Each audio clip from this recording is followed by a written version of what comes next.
Verónica, bienvenida al podcast. Gracias por aceptar mi invitación hoy. Y antes que nada, felicitaciones por la ley que entiendo que se anuncia esta semana, la ley de teletrabajo para padres. Y antes de hablar directamente sobre la ley, cuéntame un poco cómo describes la misión de la Fundación Yo Quiero Estar. Y empecemos por ahí, quizás. Eh, yo te diría que hoy día tenemos una crisis de cuidado que está haciendo que las personas que tienen labores de cuidado, o sea, de hijos, adultos mayores, personas con dependencia, no tienen herramientas para poder conciliar la vida laboral y la vida familiar. Ujú. Yo tengo trillizas, tengo 4 hijos, tú también tienes tu hijo y sabemos lo difícil que es, y Mm. lo que sucede muchas veces es que la madre o la mujer tiene que renunciar. Entonces, lo que queremos desde la Fundación Yo Quiero Estar es legislar y también impulsar políticas privadas para que existan herramientas para que una persona, para que los cuidadores y cuidadoras puedan estar trabajando remuneradamente y puedan estar con sus familias, que ambas no sean opciones como es lo que sucede hoy en día.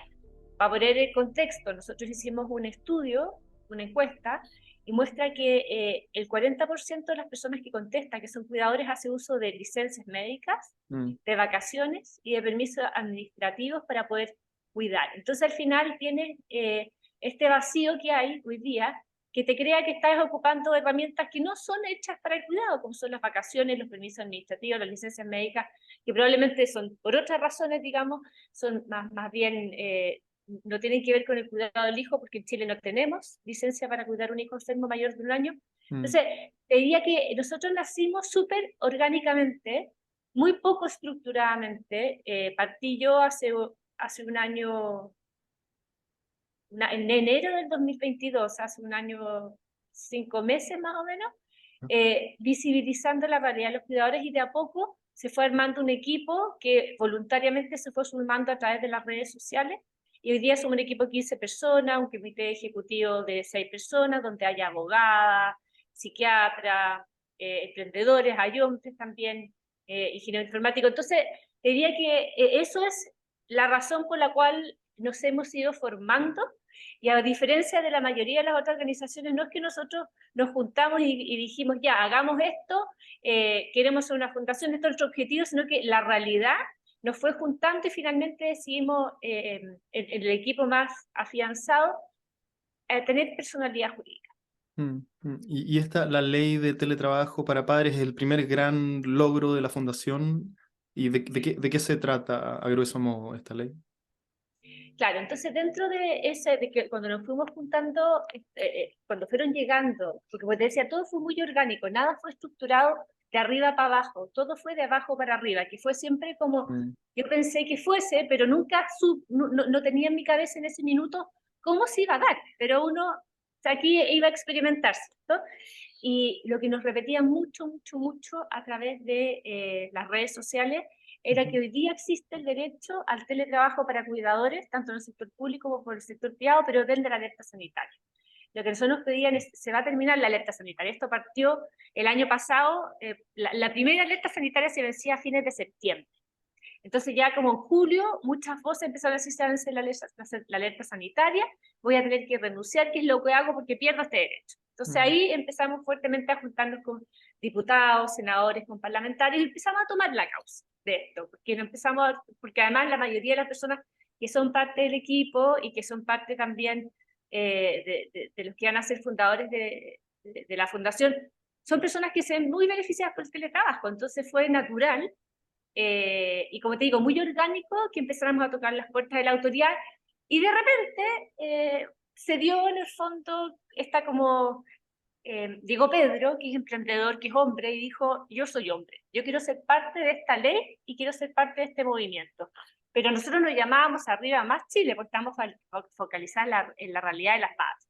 Y él nos dijo, yo soy hombre, quiero ser parte de esto, pero yo nunca voy a poder ser una mamá. Y no quiero ser parte, la verdad me complica ser parte de una organización que tenga ese nombre. Entonces nos cambiamos de nombre, nos pusimos Yo Quiero Estar, y Mm. ahí Pedro dijo, vamos al Congreso, aquí se logran los cambios. Y empezamos a peregrinar al Congreso, y de a poco fuimos, en el fondo, conquistando corazones, porque eso es lo que hay que hacer, ¿cierto? Conquistar corazones, no irse a la pelea, sino que tratar de convocar, y fue muy transversal el apoyo que hemos tenido, y eso fue siempre algo que buscamos, porque no queríamos que esto fuera tal color versus tal color político, o oposición versus oficialismo, porque esto es transversal, y llevarlo a ese punto no tenía mucho sentido, y más bien nos quitaba fuerza de la que teníamos. Y paralelamente con esto también empezamos a tener reuniones con el Ejecutivo, con el gobierno, y la verdad es que yo te diría que eso fue lo que más sorprendida nos tiene, porque el gobierno no le gustaba perpetuar el derecho al teletrabajo, porque en sus palabras perpetúan estereotipos de género y las mujeres se quedan en la casa. Y Estamos esto hablando es del gobierno actual, ¿cierto? O actual, actual. sí, el gobierno actual, esto fue el año pasado, en Ya, octubre, ok. septiembre. Y eso eso era como contra la lucha, entre comillas, feminista.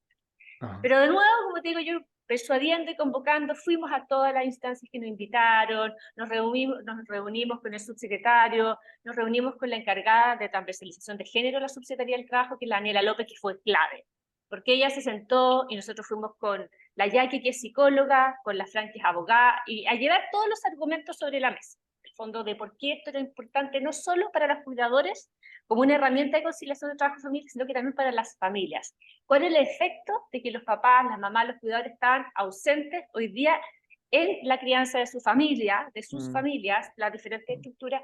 Porque eso está teniendo un efecto que hoy día está medido. Los indicadores de salud mental de la infancia y la adolescencia son terribles. Y la Daniela conectó con eso, porque eso también lo había estudiado, y eso fue muy importante, creemos nosotros, para que exista, eso por una parte, para que exista un cambio como de mentalidad por parte del actual ejecutivo de la administración del presidente Gabriel Boric, y por otra parte también dentro del Senado se fueron abanderando, se fueron empoderando muchos senadores con este tema. Entonces, por ejemplo, la senadora Paulina Núñez, en el proyecto de las 40 horas, propuso una indicación de teletrabajo. Y ahí el subsecretario le dijo: oiga, senadora, queremos sacar las 40 horas rápido. ¿Usted podría retirar la indicación? Y yo estaba ahí presente, ¿eh? Y la senadora dijo: lo hago, pero ustedes presentan un proyecto de ley de teletrabajo. Ya, dijo, lo vamos a hacer. Por otra parte, Gastón Saavedra, que es oficialista, que es del Partido Socialista, que eso es muy importante, de tener en el fondo equilibrio en todas partes, le dijo al gobierno: ¿usted va a presentar este proyecto? Bueno, le dijo: sí, estamos hablando de marzo, febrero, marzo. Y ya en abril el senador nos dijo: ya, presentemos nosotros el proyecto para apurar al Ejecutivo. Y lo trabajamos con él, y él presentó el proyecto. Entonces, de esa forma, te diría yo, paralelamente, entre un diálogo con el Ejecutivo y también un trabajo con senadores en este caso, porque decidimos partir ahí por un tema que es mucho menos la fragmentación, por lo tanto, el diálogo de un tema que podía ser controversial era más simple, entre comillas. Entonces sí, fue como que fuimos logrando este camino con mucha perseverancia, con mucha resiliencia. O sea, Vicente, te podéis la cantidad de veces que dijimos, levantamos toda la chuña, porque se presenta el proyecto en marzo, sí, tenemos fecha, después se corre, y la verdad es que uno le responde a una comunidad de miles de personas, entonces no es como un académico que dice: ah, bueno, no importa, ya, cuando lo presenten me llamen, yo me quedo acá en mi oficina y hago mi paper. No, esto no es así. Tienes todos los días cientos de personas que te escriben mensajes, tenemos grupos de WhatsApp de más de 1.600 personas, y esto están preguntando qué es lo que está pasando cuando se termine la alerta sanitaria. Entonces eso ha sido, yo creo, una conversación muy virtuosa entre un buen trabajo académico, no decir académico, intelectual, y por otra parte también una comunidad que esté impulsando esto para que sea rápido. Pero ha sido rápido, ¿cierto? Al menos sin saber muy bien cómo se entretejen los hilos detrás de escenas para construir un proyecto de ley, suena como inédito que en tan poco tiempo se logre, o Sí, no es ha así, sido ¿sí? súper, objetivamente ha sido muy rápido. Ahora, Mm, para ser bien sinceros, tenemos el tema que la alerta sanitaria se termina en agosto, y hay muchas personas que dejan de tener ese derecho, y eso es ah, una apremiante para el mundo legislativo. O sea, ah, tú me hacías el contrafactual: si eso no existiera, yo no sé si nos haría tan bien. Quizás sí, no lo sabemos, pero sí, ha sido muy rápido, pero como te digo, ha sido lo más impresionante, que ha sido tan orgánico, tan poco estructurado. O sea, las cosas se fueron dando, los equipos se fueron creando, y fueron llegando diferentes actores, actrices a esto, como por mm, ejemplo la Jackie, que puso el foco en la infancia y en la adolescencia, que era un tema que no estaba originalmente. Después Pedro, que pero de hecho me está llamando ahora, está pero siempre poniéndole, vamos al Congreso, vamos, llamemos a no sé qué, y con un punch y con muchos contactos. Yo creo que todo eso le ha dado mucha fuerza a que sea muy rápido, y a mí me Mm, encantaría, y nos encantaría que cuando termine esto y tengamos una ley, podamos hacer un trabajo en decir por qué esto se logró tan rápido. Por mucho que mm, nosotros se nos ha hecho eterno, por mucho que marzo, claro. no fue en marzo, fue en mayo, son 60 días, tantas horas entre medio, pero Mm. fue rápido. Yo creo que es interesante en los nuevos tiempos que corren con las redes sociales, con la necesidad de buscar puntos de encuentro. Sí, es interesante ver después, Mm, hacer mm. una reflexión de cómo se logró. Me imagino, o sea, esto de que haya sido desde las bases o orgánico habla de que es una necesidad real, porque el mundo moderno no está optimizado para compatibilizar la crianza con una carrera, ¿cierto? Y el teletrabajo es un paso en esa dirección, me parece a mí. Te he escuchado decir que la maternidad es castigada. ¿Qué quieres decir con eso? ¿Castigada cómo? ¿Por quién? En el fondo por el mercado laboral. Yo te Ah, diría principalmente por el mercado laboral, porque a veces es la vuelta larga, pero un poco intelectualmente hablando o tratando como de llevarlo al porqué, mm, las mujeres hace 50 años se quedaban a cargo del hogar y los hombres eran los proveedores. Y las mujeres muy legítimamente avanzaron en derechos, derecho a voto, derecho a educación, pero el mercado laboral siguió igual. Si tú piensas, claro. trabajamos relativamente similar, porque no es igual, por supuesto, relativamente similar a como lo hacíamos 50 años atrás. Entonces eso hace hoy día que a las mujeres se les siga pidiendo que sean las personas que estén a cargo de la crianza y el cuidado de los hijos, de la familia en general, también de los padres cuando se estén más, qué Mm, sé yo. Y bueno, ¿y qué es lo que pasa? Que si tú no cumples eso y tienes y entonces la empresa te pide trabajar como si no tuvieses hijos. Y te pide la sociedad criar como si no tuvieses un trabajo remunerado. Entonces, al final sientes que no puedes hacer claro. ninguna de las dos cosas bien y en ambos mundos te castigan. En el mundo laboral te dice, pero de nuevo te vaya a ir a buscar a tu hijo al colegio. Pucha, miren al hombre soltero, al hombre que tiene a alguien que le ayuda o que tenga la responsabilidad de su hogar de la familia, como, pero míralo a él. O sea, Mm, sé como él, pero ¿cómo? Si tengo hijos, ¿qué es lo que hago? Y por otro lado, el colegio te dice, pero ¿cómo no le dedicas el tiempo que necesita? O la sociedad te dice, oye, pero ¿por qué los niños no tienen las mejores notas, no están perfectos? Entonces, ese es el castigo que hay en el fondo, de que pues de lado y lado te piden hacer cosas que hoy día no se puede. O sea, y mm, por eso es lo que te decía al principio, al final las madres terminan renunciando. Yo lo hice. Cuando nacieron las trillizas, yo tenía una carrera, yo soy ingeniera comercial de la Católica, y tuve que renunciar. Yo no quise renunciar, pero como que en el fondo simplemente miré para todos los lados y todo el mundo me dijo, ¿cuándo vas a renunciar, básicamente? Entonces, ese es el castigo que mm, uno siente, que no te permiten desarrollarte profesionalmente.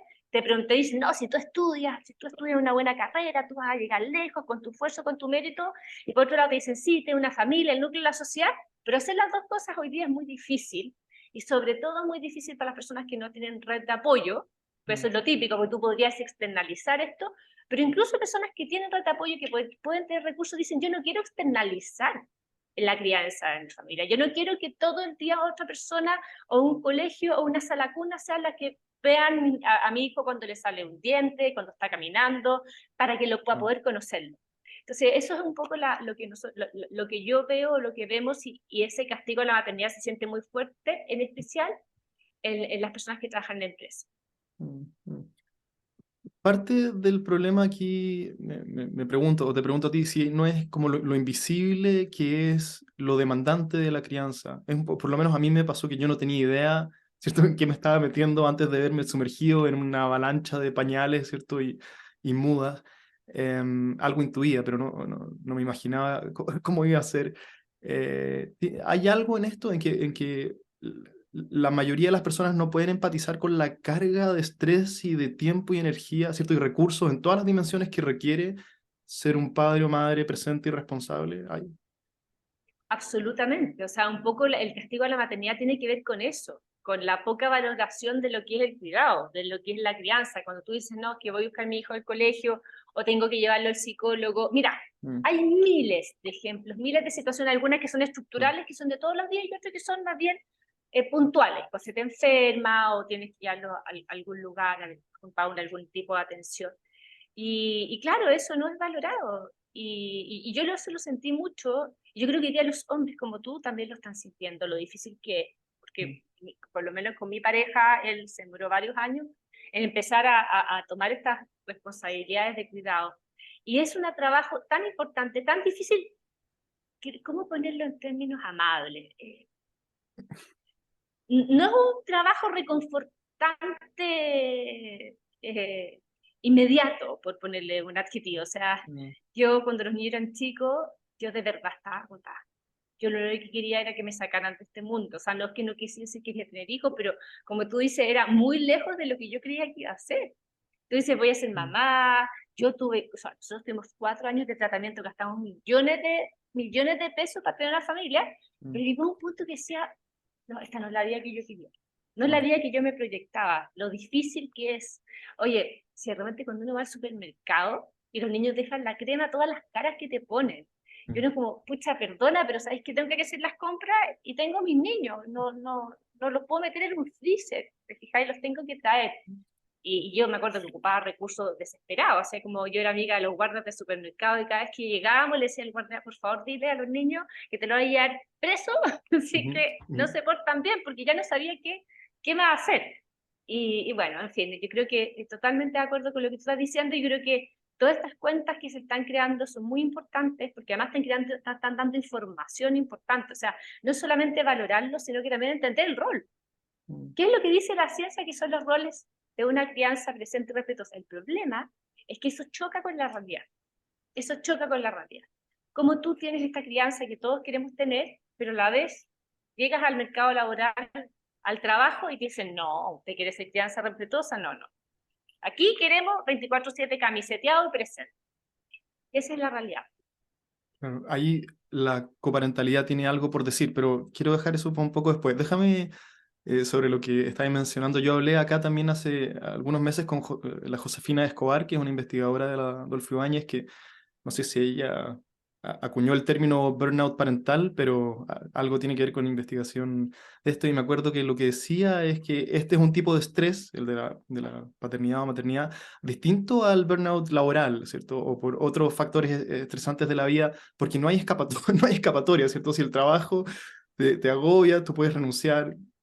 Mientras que aquí hay menos solución y uno de los rasgos recurrentes del burnout parental era la ideación suicida, ¿cierto? Porque la única vía de escape parece ser terminar con esto. Déjame contarte cortito lo que pasamos aquí en mi casa las últimas 2 semanas y pues tú me podés comentar. Nosotros tenemos la suerte de que podemos trabajar de casa. Mi señora teletrabaja y yo soy independiente, así que tenemos libertad de tiempo, pero nuestras niñas se enfermaron con algo gastro y después tuvieron virus respiratorio sincicial, otitis y todo lo que viene con eso. Entonces, fiebre, vómito, diarrea, no Las tres. dormir, una primero, después la otra y después la otra. Entonces, ¿Y ustedes no? nosotros también, nosotros al principio. Eso pasa también, pues. Y entonces, figura, yo día por medio, a las 3 de la mañana estaba metido en la ducha, ¿cierto? Sacándome vómito encima. Para en media hora más cambiar las sábanas, dar vuelta un colchón, cargar la quinta carga de ropa a la lavadora. Em, ¿Cómo lo haces tú, que tenés cuatro? Y que además te veo súper ocupada y en un montón de cosas. ¿Cómo lo has compatibilizado tú en tu vida, la crianza con tu carrera? Mis hijos son grandes. Las niñitas tienen 14 años y Seba tiene 12. Entonces te diría yo que es muy distinto a cuando los niños son chicos. O sea, ahora cuando se enferman es, bueno, vomitan el excusado y yo me pongo más. ¿Sabes lo que pasa? Que de verdad, que lo que pasaste tú, que cuando se enferman de la guata, y uno se enferma de la guata, y uno Mm, está vomitando y limpiando el vómito propio y el de los niños, porque al final claro. es lo que uno termina haciendo, y uno no tiene energía para nada, es de las situaciones, yo creo que agotadoras que hay, o sea, por lo menos para mí, yo creo que esas Sí. enfermedades son terribles, si tú sacándote el vómito, la lavadora, uno sintiéndote pésimo. Mm, ¿Cómo lo he hecho yo? Eh, bueno, yo tuve que renunciar a una carrera formal, digamos. O sea, yo tuve que renunciar yo tomé una decisión en mi vida, con por supuesto mi pareja, mi marido, de serme más independiente para poder tener esta libertad que es el ser dueño de mi tiempo. Y eso fue una decisión que hasta el día de hoy a mí me duele. O sea, mucha gente dice, oye, tú has llegado tan lejos y porque, por las diferentes cosas que he hecho en mi vida, pero fue una decisión que a mí me dolió, no poder seguir desarrollando como ingeniera comercial, digamos, que es mi carrera que soy. Me dolió y me duele hasta el día de hoy. Yo no me duele toda la vida. Y cómo lo hice, yo creo que como todos nomás, o sea, como buscando los lugares, mucha red de apoyo con mis vecinos en su minuto, eso fue súper importante, con el condominio acá que vivimos, hicimos un súper gran turno, dejamos los niños en un lugar, los vamos a buscar, entonces, pero era un malabarismo completo, o sea, la solución de hoy día no servía para 2 días más y la solución de 2 días más no servía para el próximo mes, y ahí te diría yo que eso es un malabarismo hasta que entran a primero básico, de ahí más o menos tienes como la jornada hasta más tarde, y ya esa es una estabilidad, y ahí va a ir por paso en el fondo, pero cuando son chicos es un malabarismo. Para mí fue un malabarismo completo, yo recuerdo irme a meter no me acuerdo dónde era, en mi casa, como un búnker que tenemos, a hablar por teléfono, porque si no, no podía. No podía porque tenía 4 cabros gritándome todo el tiempo, ¿cachai? Y eso yo podía hablar, yo podía hablar perfectamente con sus voces, pero la otra persona debía estar desesperada. Mm. Así que te diría yo que fue un malabarismo, no fue fácil. Yo estoy feliz de haberlo hecho así, porque tengo niños de 14 años que hoy día quieren a su mamá dentro de lo que un adolescente puede querer a su mamá y a su papá, pero tenemos estos vínculos, estos lazos, estos respetos que hacen mucho más fácil la adolescencia. ¿Qué te hubiese gustado que estuviera disponible hace 10 o 15 años cuando tuviste que renunciar? Yo creo que el teletrabajo habría sido súper importante, porque el trabajo que yo hacía era completamente compatible. O Podría. sea, habría hecho perfectamente, porque a mí me ofrecieron trabajar medio día, pero yendo todos los días presencial.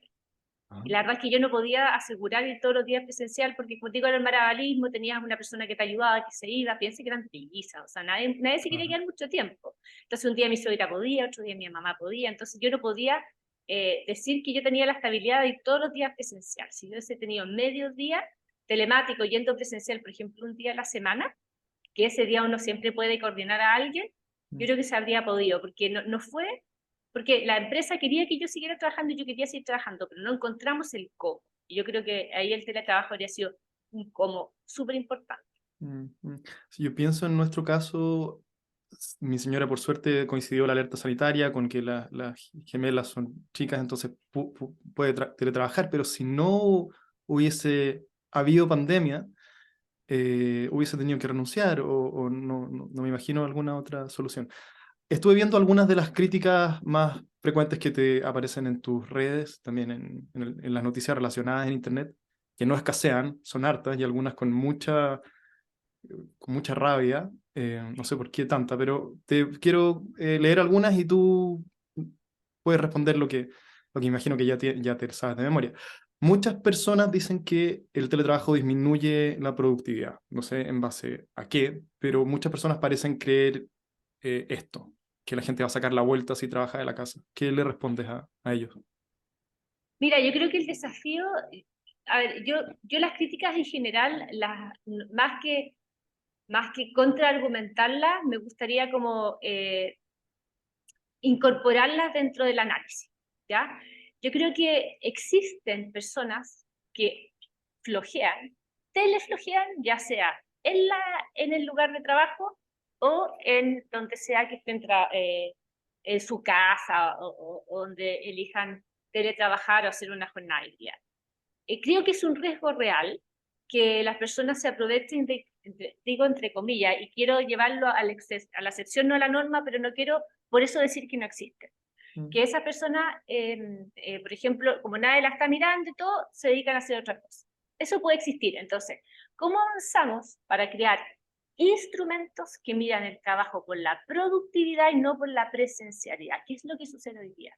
Eso yo creo que es el desafío que tienen las organizaciones y que tenemos también quienes impulsamos el teletrabajo y la jornada híbrida, es cómo avanzar desde una ley que es importante, un derecho, a que esto se implemente de buena manera y que no termine perjudicando a la empresa porque hay personas que abusan del instrumento. Entonces yo creo que todas las mediciones que yo he visto no muestran que hay una disminución de la productividad. Lo que es muy importante es sacar el teletrabajo de las cuarentenas.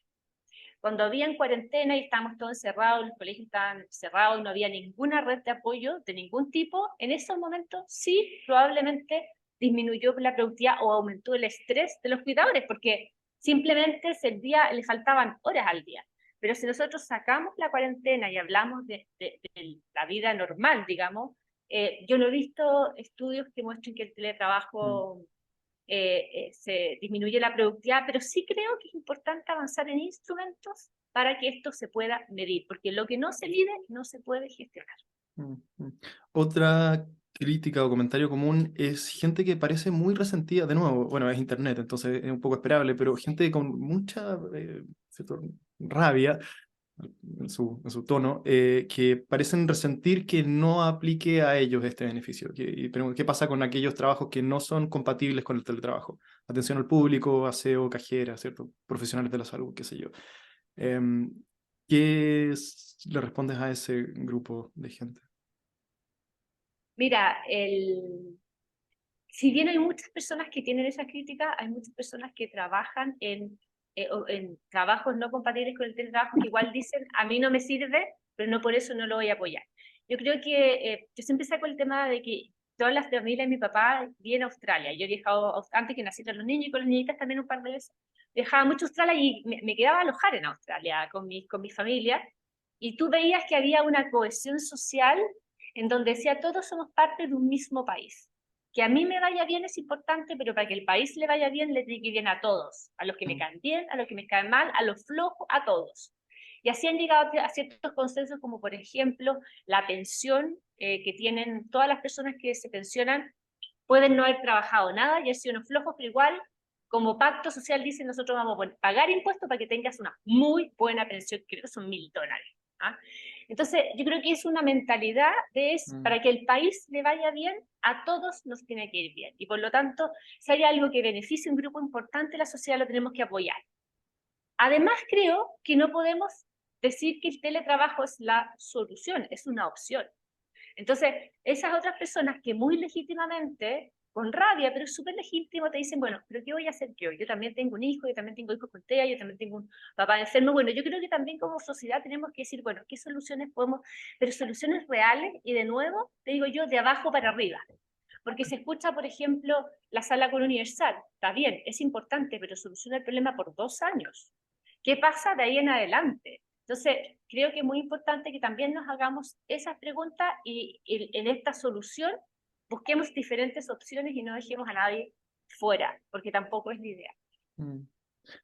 Y la última crítica agrupa comentarios poco parecidos a algo que mencionaste al principio, que es esto tiene que ver con estereotipar el rol de la mujer en la sociedad. Es un feminismo mal entendido, a mi parecer.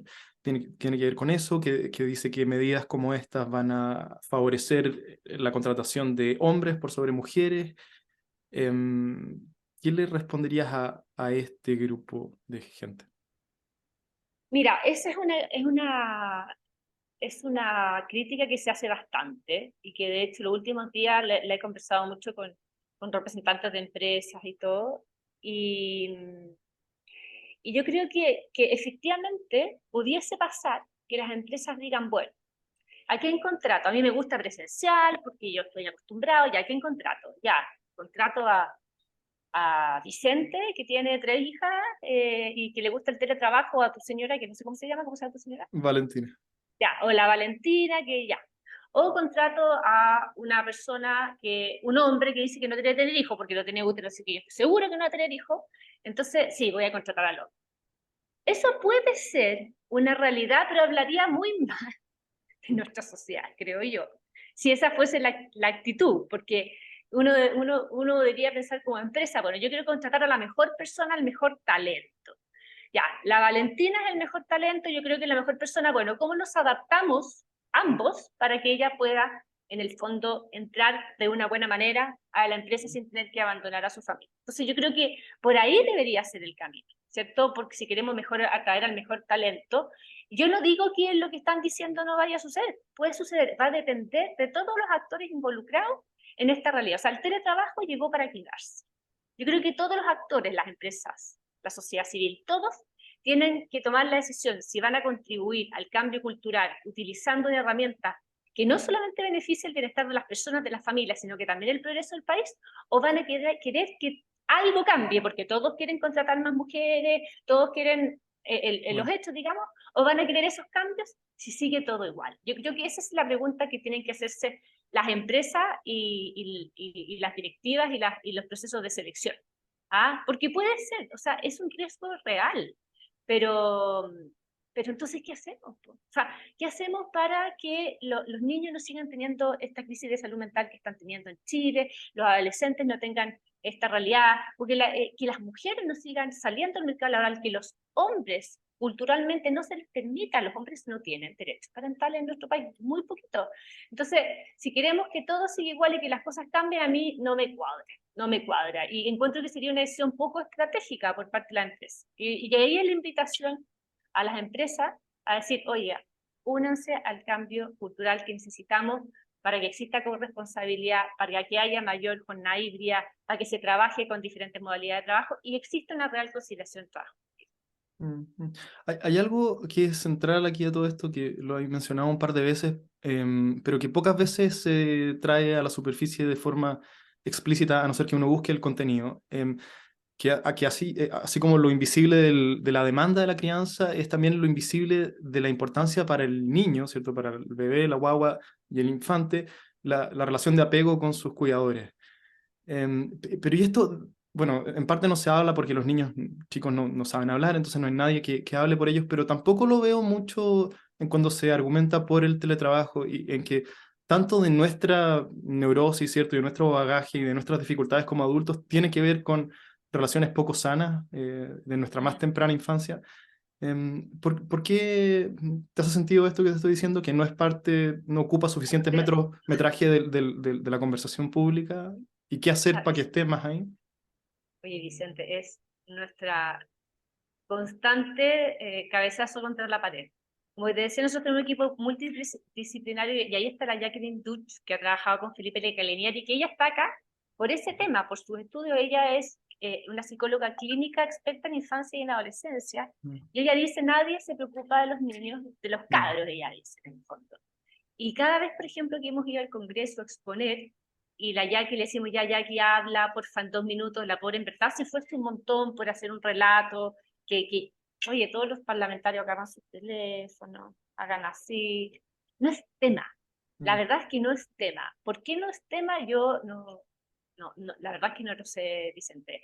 Cuesta mucho instaurar los temas que no son contingentes. O sea, por ejemplo, hay una cosa que yo anoté que se me pasó, que era lo que tú decías con la edición suicida. Nosotros hemos tenido casos como organización de mujeres que nos han escrito que se quieren suicidar.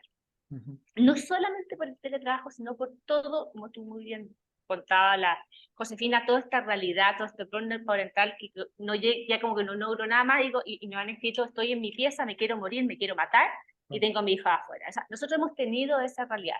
Lo que nosotros le expresamos a los parlamentarios, parece que ustedes necesitan una ley que se llame la ley Isabel, de la mamá que se suicidó porque no daba más, o quieren la ley de la ley, no sé, Diego, por ejemplo, poner cualquier nombre, de un niño que se tiró del 4.º y estaba solo y se murió. O sea, así es como reaccionamos en esta sociedad. Entonces, yo realmente creo que esto es algo que entre todos tenemos que ponerle sentido de urgencia, porque no es tema. Y la verdad es que debería ser un tema demasiado importante. O sea, te lo digo yo, que tengo nietas en la adolescencia, el hecho de yo haber estado cuando eran chicos hace toda la diferencia, toda la diferencia. Y lo que es más triste es que hay muchos padres y madres que no están, no porque no quieran estar, sino que no pudieron estar. Y hay muchas personas que me lo escriben a nosotros que dicen, yo fui criada sin mis papás presentes. Yo no quiero eso para mi familia, voy a renunciar a todo, porque yo sé lo que eso me trajo a mí como consecuencia como persona. Entonces, yo estoy completamente de acuerdo de cómo traer este tema a la palestra. Yo la verdad, es algo que estamos tratando. Mira, dicen, en todas mis cuñas a los medios, en todas, yo traigo este tema. Tenemos un país enfermo, una infancia enferma, una adolescencia enferma, cuidadores enfermos, estamos todos enfermos de salud mental. Nadie me las publica, no les interesa, no la ponen. Entonces yo creo que hay que escribir libros, fíjate. Eso es mi última, porque cuando tú escribes un libro se pone como tema, ¿te fijas? Escribir varios libros con diferentes realidades, cosa de llevar al debate más intelectual, no sé cómo ponerlo, pero de verdad no, es un tema demasiado importante, está súper, súper invisibilizado. Sí, nosotros creo que nos hemos leído como 5 libros de Lecanelier. Tiene un montón, ¿cierto? Pero hemos tratado de leer lo más que podemos y hay un esfuerzo que debería ser difundido. Y quizás esto, quizás parte de la dificultad de que este tema se vuelva más ¿cierto? Visible y conversado es que requiere que uno también mire hacia adentro, ¿cierto? Y nadie quiere mirar a sus propias carencias durante su desarrollo porque es mirar lo más doloroso de la historia personal y requiere, ¿cierto? Un trabajo y un tiempo que no todos estamos dispuestos a hacer. Verónica, Pero es tengo... que, espérame, es que para 30 segundos, es que hay que hacerlo. Es que sabes que tenemos que hacerlo. Hay un estigma en nuestro país con respecto a la salud mental, a cómo nosotros nos vamos sanando de nuestros traumas anteriores, como que lo normal es como, esa fue tu vida, arreata, chao. Es que no es así, porque en el fondo, entendiendo, leyendo a Felipe de Calenier, conversando con expertos, uno entiende qué es lo que le pasó y entiende también qué le pasa a tu hijo. Yo llevo a mis hijas al psicólogo y no tengo ningún trauma y no me siento más mala mamá porque llevo una hija al psicólogo. Pero hay este estigma en nuestra sociedad donde no queremos hacernos cargo de los problemas relacionados con la salud mental. Y no queremos tampoco entenderlo. Entonces, eso es un problema muy, muy grande. Yo creo que no deberíamos de seguir así porque no le hace bien a nadie. No le hace bien ni a la persona y no le hace bien tampoco a tu familia. Sí, sí.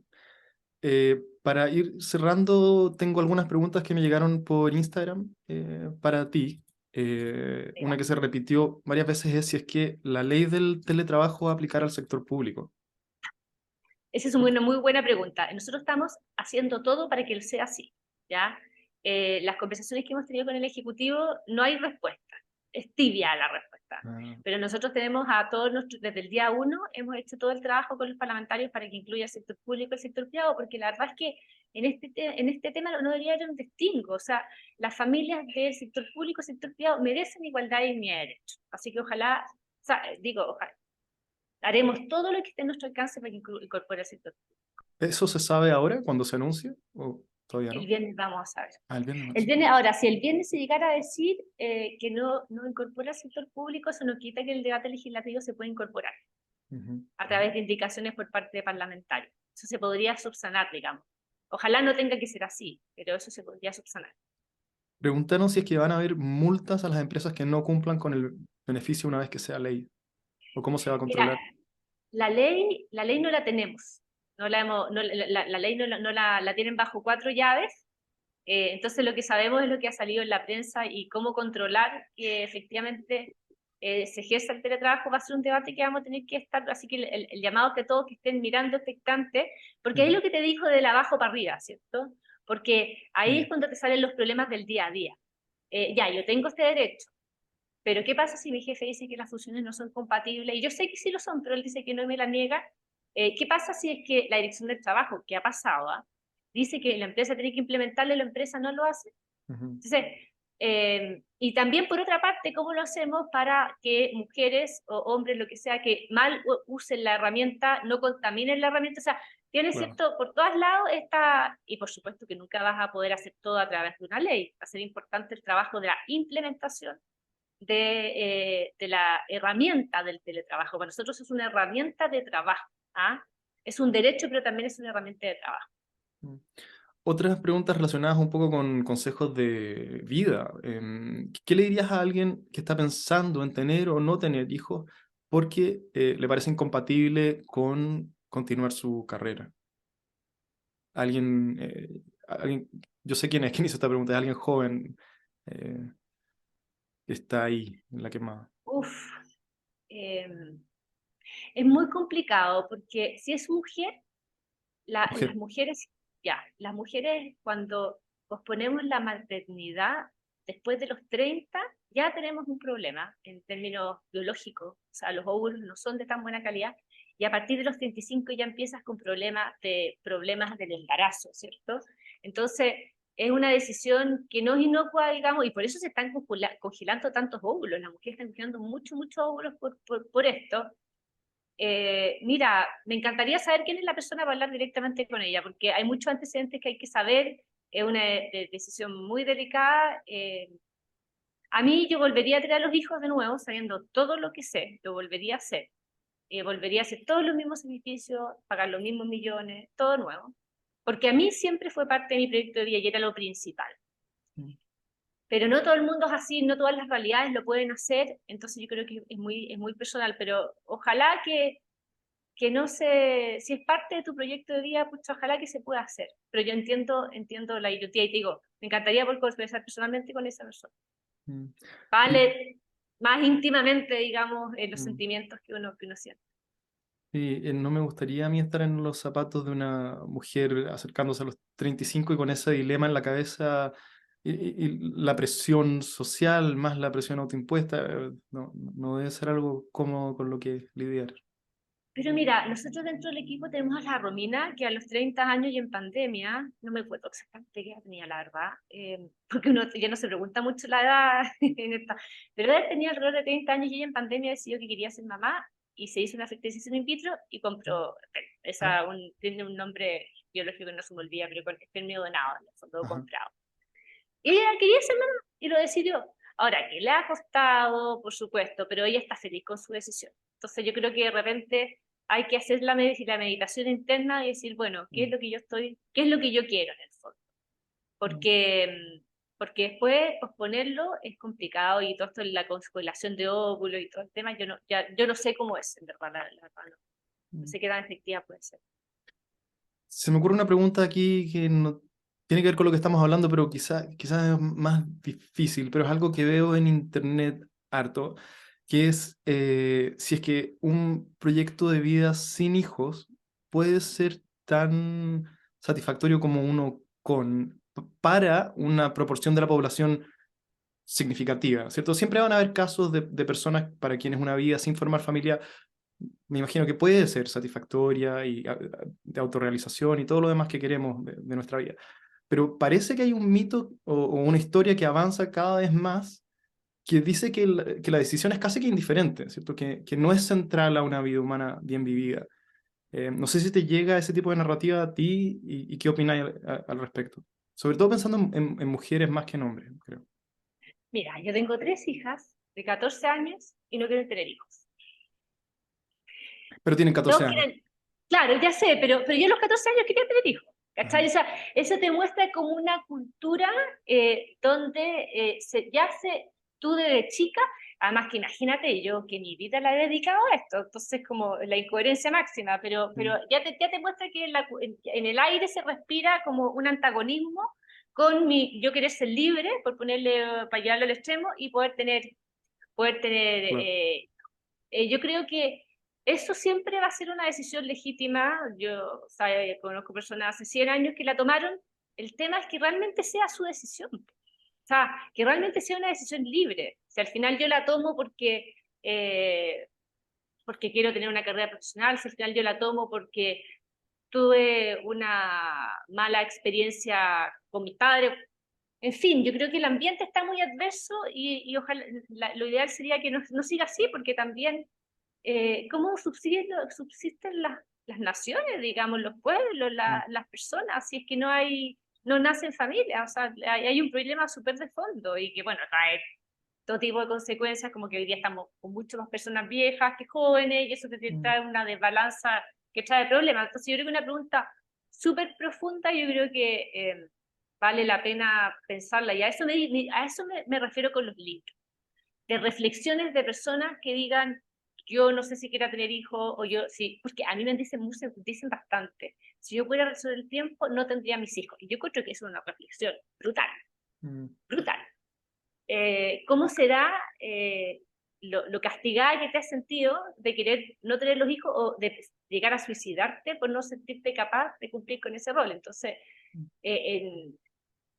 no extraña que esto sea cada vez más normal en este ambiente. Por eso ojalá cambiemos esa realidad, y para eso va a ser fundamental tu rol, mi rol, el rol de Felipe Lecalinier, el de personas que nos escriben por redes sociales, contándonos sus testimonios, también contándonos sus críticas, porque siempre todo es perfectible, así que yo creo que es un rol de la sociedad.